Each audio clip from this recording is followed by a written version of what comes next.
Let's have a conversation. Here we go. Sam BK. Hello. Hi, mate. How you doing, pal? You all right? Yes, good, thank you. How are you? Yeah, fine, thanks. Thanks for joining us today, mate. So you're from my neck of the woods, I believe. Sheffield. I'm from Sheffield. Yeah, well, I'm based in Sheffield technically. I mean, I've got family from Sheffield. I was born in Chesterfield, Oh, so I spent. Derbyshire. So yeah, my misspent youth was in Yeah. Chesterfield, and then for all my 20s, I've lived in Sheffield. So Well, it's kind of these little satellite towns around major cities. People still say they're from Sheffield, don't they? Sometimes. it's a funny one because I've spent a lot of time living in Dronfield as well, Yeah. and it's literally that close to Sheffield that I just consider myself to be in Yorkshire, not Derbyshire. If Yeah. that sort of makes sense, because we're closer to Sheffield than Derby. It's literally 2 minutes down the road. So Yeah, no, I like it, and I like the vibe about Sheffield and Chesterfield. I know a lot of people from both places, and yeah, there seems to be a bit of a vibe about music coming yeah, from. there's a camaraderie definitely. Yeah, no, it's great, great, and we all like to take the piss out of each other and all, and Exactly. kind of It's a stuff. Is bit, what it's all isn't about.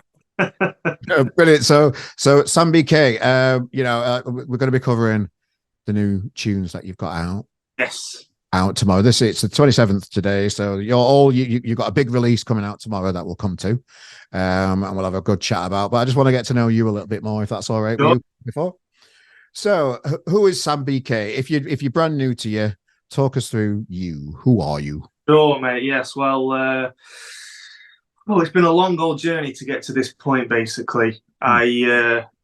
I've been playing guitar since I was 12. And did loads of bands when I was a teenager. Loads of school rock shows. There's loads of interesting stories. I went over to Germany. We did a rock against racism gig with one of my bands when I was a teenager. Yeah, That was amazing. Then following on for that with my music, I went to New York and taught guitar for a bit, putting kids in bands and stuff. And then following on from that, I did sort of music industry um, at university in Southampton. Then came back to sort of Sheffield and tried to get a band together after many years of the stars not aligning, yeah, not finding. Because I was always a guitarist. I yeah. should probably make that clear. I was never a singer. I couldn't sing for Toffee, and after years and years, I was so fed up like waiting on other people. I was like, you know what? COVID happened, Yeah. and I was like, my voice does get better every year. So over COVID, I had a load of singing lessons, and here we are. In the last sort of year, I just started doing the open mics in Sheffield, and one thing's led to another, and it's just been building and building and building and building. Now we've got a full band, and there's recordings coming out, and it's all just the Yeah. trajectory's been fantastic. So it's been a long old journey. Spent lots of years in different projects and stuff in Sheffield, but fingers crossed this is the one. But Yeah, well, at the same time, what I want to say is I'd like to say I'm doing it now just because I enjoy it. I think before, when you're younger, you want to be in a band and like that's all you want to do. But I think at one point I kind of lost sight of it and I wasn't enjoying it anymore. And I was doing it because I had to. yeah. Whereas now it's just about enjoying it and yeah, making the most of it. Yeah, so you covered a lot there. Let's delve into. Yeah, sorry. But no, it's fine. So let's rewind a little bit. So, what was the Germany thing then? Just talk us through that So whole. we had an amazing sort of. It's really strange. So my school, my secondary school, we were a sports college, but we had so many bands in the school. It was like we'd watch like these year 11s put on gigs, and then they passed the torch to us, and then we passed the torch, and it was like a generational thing. And the school had to get buy us amps and like guitars and everything because there was just this massive sort of yearning for it. And like we put on these rock battle of the bands things like once a year. Like everybody came, packed out the school hall. Um, and because of that, we got a lot of gigs when I was sort of like 15, 16 with the local community centre. They knew someone in Germany who did like a rock against racism kind of thing. and we ended up going to this summer camp in Germany. We stayed for, I think, maybe 1 or 2 weeks, and we played a bunch of different gigs over there. There was loads of kids in German bands and stuff like that as well.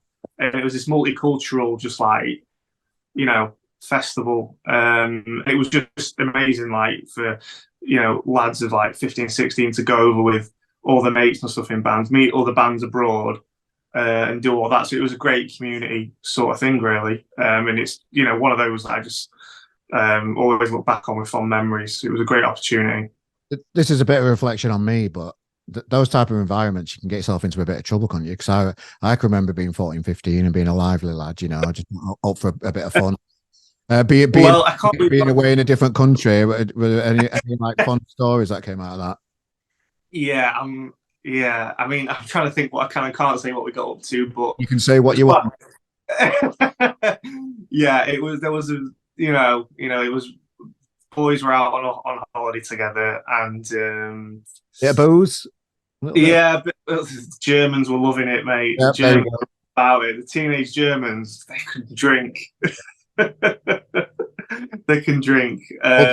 Chesterfielders can and all. Yes, so we threw a few parties while we were there. Yeah, it was a multicultural love fest. No, not one little story you could tell us. Yeah, all right. So when I was younger, I probably watched National Lampoon's Animal House a bit too young. Right, okay. Been one of my favorite movies. Yeah. And we decided that, we were just going to throw a massive toga party on the last night. So everybody got their bed sheets, and the whole camp this is like all the Germans got involved. There's, it's making me want to get the photos out, and everyone's drinking, and it's like the staff didn't know what to do. It was just like, just let them be. They're having fun. And there was a few other things, like road trips and stuff like that. But it was all fun and games. It wasn't anything like, ridiculous or anything like that. It was just teenage boys. You didn't go out and nick a pig or out like that and sneak it in. That's the kind of thing I was looking for there, mate. Again, that's more of a reflection on me. Just for the record, I've never gone out and nicked a pig, to be honest. And I don't know where that come from. I think that's in a film, isn't it? Is that in a film? Well, in Animal House, they steal a horse. Oh, is it a horse? Right. Okay. Got you. Right. Yeah. They leave it in the dean's office, and that's it. I just got the wrong animal. Oh, okay. Fair enough. So none of that nicking out. No. I mean, it's jogging. This is the first time I've thought of it in 15 years now. So. Well, that's the beauty of this podcast. We like to delve into people's trauma and bring it out. And, yeah, exactly. That was a bit of a psychology episode. I've not thought about that for over a decade. Do you feel better for it? I think so. I don't want to give a bad name to youth projects that go abroad. Yeah, well, fair enough. So you mentioned the Germany thing. That must have been an amazing experience, just as a musician, and just to get out with like-minded type of people, because the music industry has interesting people. Was there any kind of individuals that stuck out to you during that camp? Some really talented people that stood above everybody else? We met loads of kids that were like proper. It was just interesting to see someone from an entirely different culture be so, there's German kids that just love rock and roll, and they were just doing their version of it, and they saw our version of it. And we were able to. They had a music studio there, so we recorded songs. Like, that was a big deal to be able to put our first song out. And this is back when MySpace was a thing.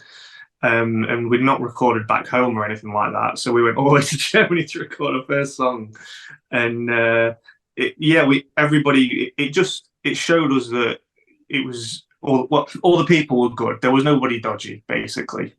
At the end of the day, there were personalities that we met, and I'm sure I've still got a few of them on Facebook, because that's the world we live in. So yeah. Nice. And so then you mentioned something about America. Go on, tell us all about that. Yeah. So I've been to America twice, sort of teaching guitar. But the second time when I went, I was set up at this amazing. How old are you when this is happening? Just for context. Sorry, say that again. Yeah, sorry. I was just asking how old were you? Oh, sorry. I heard. Yeah, sorry. Yeah, I heard you through the when I lost you. So this is when I was 18, 19 at this point. So I've left college.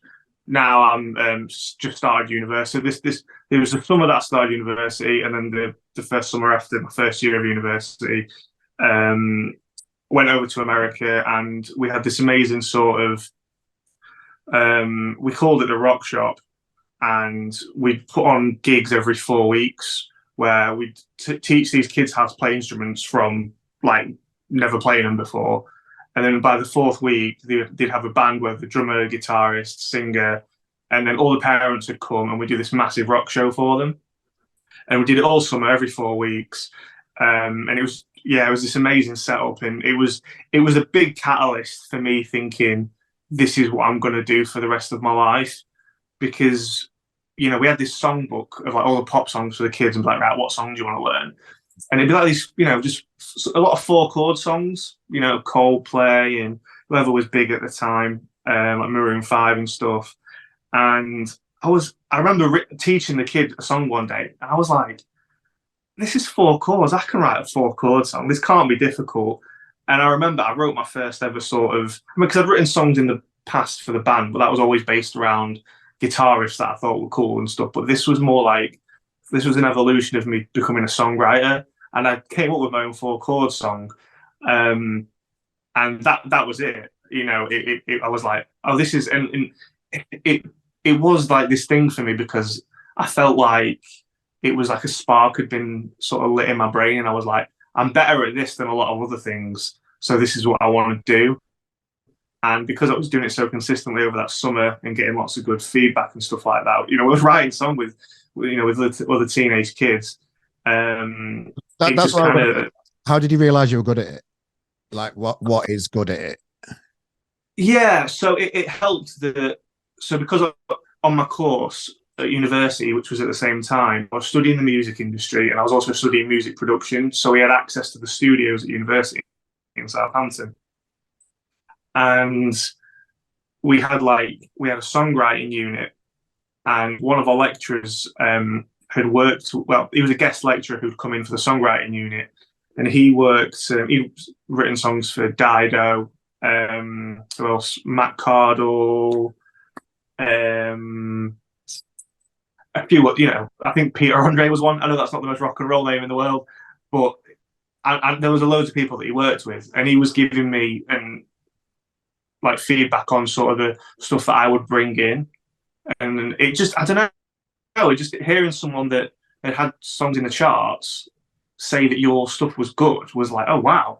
Like maybe because I think everybody, when they first pick up a guitar and write a song, they think they're in Oasis, like they think they're amazing.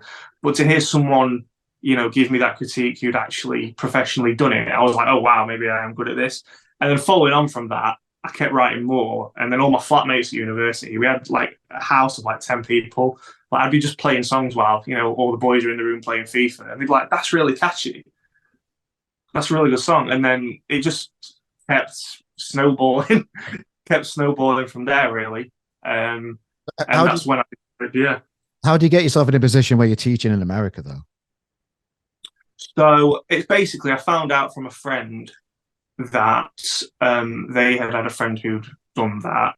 Then they put me in touch with a company that sent people out, and they basically sorted it all out. The first time was a bit different. The first time I went out, it was more like I'd worked at a summer camp, and I did teach guitar, but I was like doing a lot of other stuff as well.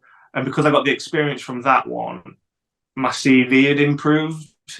And I then found out about the second one, where we did the whole rock shop thing, where we were teaching these big group of kids, etc. So the first time it was just going through like a website to work in a summer camp in America, and then the second time it was just using my experience from the first one and being in touch with another place that did it. But it was just more my kind of thing, because it was specifically, it wasn't like a summer camp. It was like an arts summer camp. Some of these kids that went to this summer camp have like they've gone on to be like in Broadway shows and all sorts of stuff, that kind of thing. So I think nowadays as well, though, there's just so many more opportunities out there for people. If you're looking on the internet and stuff like that, it's one of those where I'm sure people will be like, oh, I wish that was there when I was a teenager and I was in a band, that kind of thing. And I'm sure it'll be ridiculous as well in 15 years for other kids that are coming up. I'm sure at school now, I remember working at a school in Southampton once, and I just, doing an after night school class with these kids, and I was teaching them how to record. And they had like my setup here with like the speakers, workstation, guitar amps. I was like, oh my God, they've got all this gear. It's just, it's kind of the world we live in. If they're lucky enough, I'm sure not every school has that, but I think in a lot of places that are well funded, that is the case. So, no, I like that, and I'm just thinking back when I was at school, we just had like a trumpet, and we didn't have no recording gear. Must be nice. It must be. People say things get worse in time, don't they? But you have to look at the development in education around music and that kind of stuff, and see that it's a lot better now than 10, 15 years ago. That's just good to see. Yeah, exactly. Sorry, I got a bit lost in all these different things I was remembering. Yeah. That is the gist of it. Yeah. Oh, nice. So Germany, America teaching, and then what? Yeah, teaching, university. I got my degree doing music production. And then after I graduated, it was like, right, I've done all this. I want to go out there and try and meet musicians. And it was that is basically, just a big, that's like the whole of my, because I came home when I was 21. So that is pretty much the whole of my 20s was just trying to find people. Like, here's another thing, like with modern technology, if you want to try and jam with someone, you can go on Facebook, search for groups like Sheffield Musicians, and you can just find someone to go and have a jam with. Whereas, back in the day, it could have been put an advert in the paper kind of thing. However, what I will say is, it doesn't exactly benefit you too much, because I have jammed in basements, bedrooms, on benches, and I've jammed with like over 100 people, and I've just never found the right people to be in a band with. I've met like loads of great people. Benches. Yeah, literally. I remember one time I met a guy on a bench, okay, like in Chesterfield. Like, we both had acoustic guitars. We just, in the middle of the day, sun shining, we just sat on the bench and we'd try to work out songs. I don't know why, but I don't know. So it's, it's funny because you can jam with all these people, but you just have to get really lucky sometimes. You know what I mean? It's not everybody bumps into John Lennon or Paul McCartney. So you just got to try and find like-minded people. I interview a lot of bands, and they're quite blasé about how a band gets together. Just say, oh, he was just over there, he was just over there. And but I know that's not entirely true, because it can be really difficult. It's probably easier for a group of friends that start a band, but when you're a solo artist and you're looking for musicians to start a band, it's a complete all game, isn't it? Because you have to find like-minded people. You have to find people that are as passionate about your music as what Yeah, they need to be passionate about your music and be able to commit. So all those different things and challenges that people have, like time and family and all that kind of stuff, it can be a ball ache. Yeah, it's I've spent years trying to do. I mean, I wasn't even trying to do a solo project to begin with. I just wanted to be the lead guitarist. I just wanted to find a singer. Like, I wanted to find the Mick Jagger to my Keith Richards, and I found loads of great singers. And there's so many people that I've met at one point. I've had the perfect bassist. Now I've got like an amazing guitarist. But then, and there's other times where I've been through that many drummers, and if I could like pick a greatest hits from all the bands of people that were like at the time, because life gets in the way as well. Yeah. I could probably put together a great band, but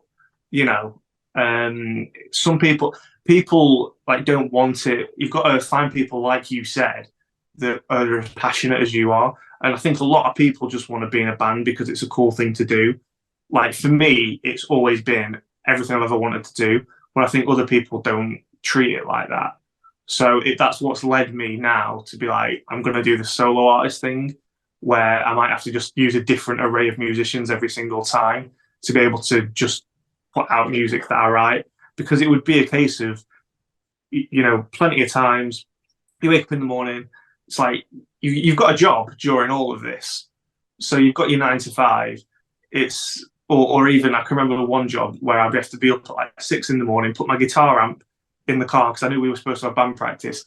I'd work all day till 5 or 6 o'clock, and then I was supposed to be going to band practice. And then you get a message on Facebook saying, "Oh, we're not doing it tonight. I can't come." And then it's just like, driven my guitar amp that weighs a ton all over Sheffield all day. I've been looking forward to this all week, and it's not going to happen. And it just, it's so frustrating. But I don't want to do the whole "woe is me" thing. Everyone's on their own journey, and that's how you get where you're going to where I am now. So after the America thing, what happened then? Did you say university and then? Yeah, so university and America were at the same time. So I came home, and as I was explaining, just trying to jam with loads of different people from all over Chesterfield, Sheffield. I think I've probably gone even further at some points. And the first band that started to do well, we had a band called Oxley, and we played Tramlines Fringe quite a few times. But we just couldn't keep all the band members together. We played all over, the Sheffield venues, Green Room, West Street Live, Washington, and it just, never worked out. So after that, sort of COVID happened, and that's when I decided, I'll start doing singing lessons. I did a lot of them via Zoom call because nobody could go and see each other. Yeah. And during that, I've got this bank of songs that I've written over the last 7 or 8 years. So I've kind of picked like a greatest hits of a lot of the songs that I've written and kind of said, right, get these recorded. Zoom and see where it's. Sorry, Zoom just went a little bit there. So you picked up. You've picked a. I lost you. Yeah. I can't speak today. I lost you a little bit when you were saying you've picked these songs and then you created. Sure. So what I was saying was, during all this time, I've just written so many songs for all these bands, and there's quite a lot of good ones. So I thought, whilst I'm figuring out who I even am as a singer, because singing is an entirely different ballpark to sort of playing guitar. One thing that I've had to learn when I'm playing these gigs is just like, because I do play guitar, but it's like I need to forget about that and focus on the singing. So I'm kind of doing the guitar without thinking about it now. So I thought I'm going to use these songs that I've written in all these other bands that haven't seen the light of day. Obviously, I'm not stealing songs, because I've always been the songwriter anyway. And I've sort of picked like a greatest hits, because if you were to look through my iPhone, there's like over 2,000 notes. There's so many songs, and I've got my favorites, and I've got some that I've tried to be quite unbiased and use songs that I think, oh, when I've played that at gigs in the past, I've seen people react to that well. There's been gigs where I can see someone singing the lyrics to that song from the other side of the room. It might not be my favorite song, but I think it's a really well written one, and I think people are attached to it. So I'll give that one I'll let that one see the light of day as well. So I've sort of taken the greatest hits of them. I started practicing them in my singing lessons, and then I went off and started to do open mics and test them all out and find who I was as a singer. Because like I say, it's what I've learned from sort of touring the open mic scene in Sheffield. It was after a few gigs, I was like, oh wow, I need to really stop thinking about guitar and focus. I was going to ask you about. I'm interested in how, because I know you mentioned earlier that you just wanted to be a guitar player, but yeah, being a singer and a performer and heading a project is completely different. Standing to the side and just jamming away there. But what was that journey like for you? Because you said yourself you weren't the best at the beginning, and you've really worked on it to get forward with it. Just talk us through that journey, just in the singing side of things.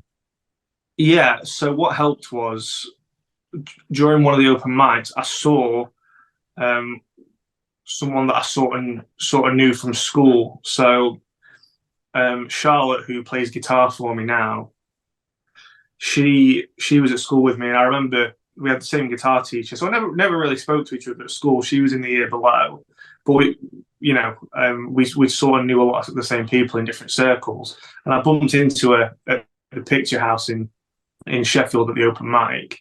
And I was like, oh, I think I've got you on Facebook. I know you from school.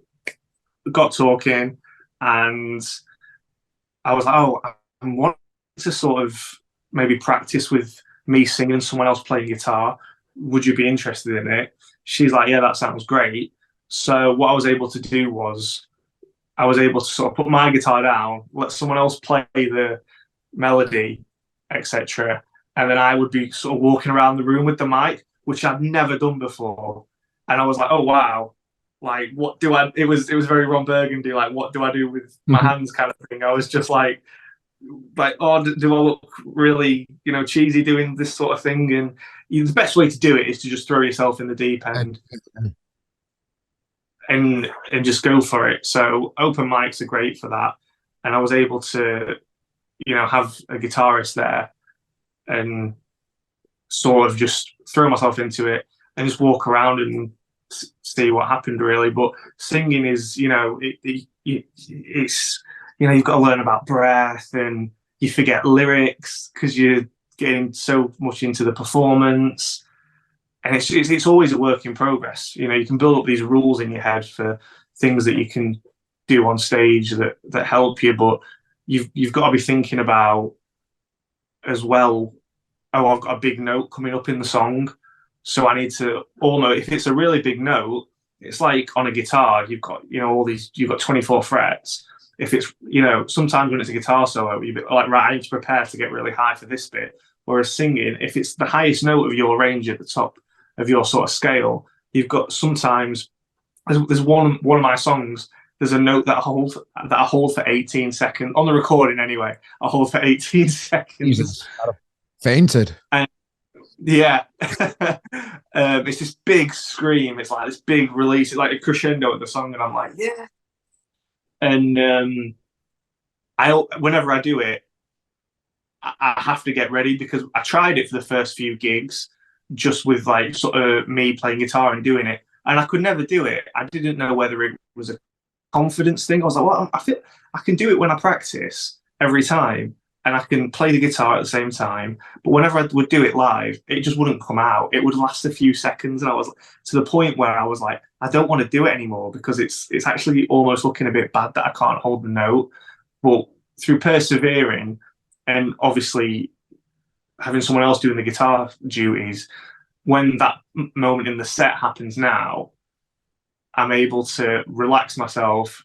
I know it's coming, and then I just give it all my energy and just hold it for as long as I can. You don't know how much moving around and how tired you're getting as well. Because when you're playing guitar, you stood there and you're playing, but when you're moving around and you're singing, it's almost like exercising at the same time. So you're losing your breath, and you need your breath to sing. Yeah. Well, how healthy is the open mic scene in Sheffield at the minute? It is. I think I've met a lot of really good people. The first gig I played was at the Green Room, and the host and some of the people that were involved with it were really. I said, this is my first gig. That's another thing. I never got nervous playing guitar, because I almost knew that I've been playing it since I was 12, and I was really confident. I never got nervous to do that. But when I was singing, I started to get like the butterflies came back a bit, and they've faded quite a lot now. But to do that, it was just nice to have someone to to be there and encourage. And you could kind of tell that they were there to support, because a few of them I messaged on Facebook before I turned up, and they were like, "Oh yeah, you know, come along, everybody's welcome. It doesn't matter if you think you're rubbish," that kind of thing. And there's always what I would like to say as well is there's always a great story from one of these open mics. You meet so many people. There's just there's always great characters at these things. And give us an example of a character. Let me try and whittle it down. So, funnily enough, I actually have a gig diary in my phone, and I sort of make notes on sort of what I did at this gig, and did that go well, did it not? But I also sometimes write stories that kind of happen. One of the notes that I made was, let's get the book out. Like I'm videoing via the book. All right. Unfortunately. From what you can remember, let's delve into this. I'm interested in that. Yeah, one thing that I could remember that was kind of reoccurring was that I made a note: stop drinking before you play, stop having a beer, because again, I want people's names and what story. because because I was singing now. You know, you need to stay hydrated. You can't just, you know, have a few too many before you playing a gig. So you can. You can absolutely, but your voice starts to go from sounding like an angel to sounding very, very gruff, which can be a blessing. Which can be a blessing. So name us some characters then from the Sheffield scene. I'm going through all the venues now, because there's honestly so many different. There's so many amazing. The green room. I'm trying to think of all the different things that have happened at these. We can let. I don't want to.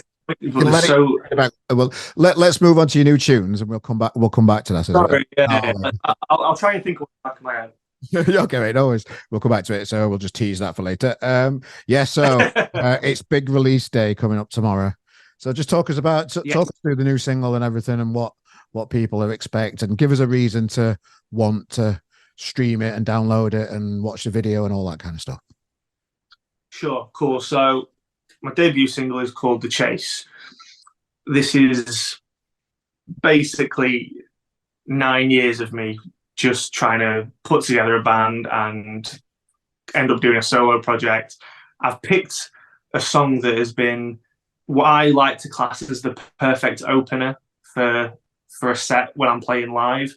Whenever I've played this song live at any open mic, I've seen people singing the lyrics back to me by the end of the song. It's uncanny. I have genuinely, I'm in double figures now, and it's really, really catchy song. It's kind of what I class it as. It's a love child of I Bet You Look Good on the Dance Floor by the Arctic Monkeys and Somebody Told Me by the Killers, because it's very much an indie disco, going out for a drink on a student night out feel of a song. It's very happy, it's very exciting, and it's me sort of retelling sort of stories from nights out when I was young at university, sort of, you know, juvenile, misspent youth kind of thing. It's essentially the story of a guy who's trying to flirt with girls but sort of failing every time. And it's not all from personal experience, but the music video that comes with the song will explain that as well. It's got guitar solo. It's got a great long guitar solo in. I remember when I went to get the proper recording, and my producer said to me, he was like, "Do you want to leave this guitar solo in?" And I said, "Absolutely. That's literally part of who I am. Like, there's not enough guitar solos anymore. It's part of the song. I know it makes it an extra minute long, but it fits. It's, you know, there's a lot of indie rock anthems that I think would be great with a guitar solo in it. So it kind of brings a bit of old school classic rock vibes to it, but it's very much a contemporary indie disco. I think it'd be the perfect song on a night out at the Lead Mill, let's say. Oh, nice. Nice.